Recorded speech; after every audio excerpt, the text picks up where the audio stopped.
మనం ఈ arthritis day నాడు మాట్లాడుకోవడానికి చాలా ఉంటాయి మస్కులోస్కెలిటల్ ప్రాబ్లమ్స్ ఆర్థరైటిస్ అనేది. అయితే రుమటలాజికల్ ప్రాబ్లమ్స్ మనం మెయిన్ ఎందుకు మాట్లాడాల్సి వస్తుందంటే యంగ్ పీపుల్లో వస్తాయి. యూజువల్గా 20 నుంచి 40 సంవత్సరాలు ఉన్న ఫీమేల్స్లోని అన్ని జాయింట్స్ ఇన్వాల్వ్ అవుతుంటాయి. ఎందుకంటే వాళ్ళకి ఆటో ఇమ్యూన్ డిసార్డర్ ఇది.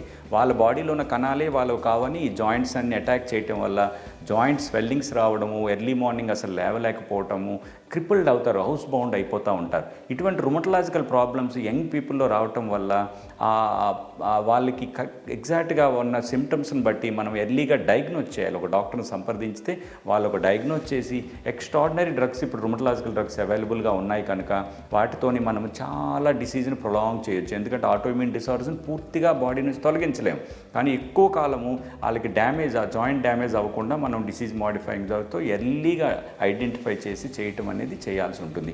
అదేవిధంగా ఏజింగ్ పాపులేషన్, మన కంట్రీలో తీసుకుంటే ageing population almost 65 above 11% of the population ఉన్నారు. ఇటువంటి పేషెంట్స్ అందరూ కూడా ఏజింగ్ అంటే లైఫ్ స్పాన్ పెరగడం వల్ల వచ్చినటువంటి ఏజ్డ్ పాపులేషన్కి వచ్చే డిసార్డర్స్ అనేవి ఆస్టియోఆర్థరైటిస్ అని కానీ, స్పాండైలైటిస్ కానీ, ఈ నెక్ ప్రాబ్లమ్స్, బ్యాక్ ప్రాబ్లమ్, ఇవన్నీ కూడా మస్కులోస్కెలిటల్ డిసార్డర్స్.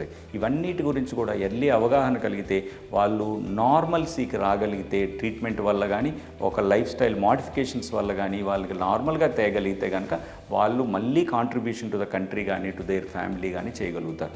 ఇది మన main motto of this arthritis day.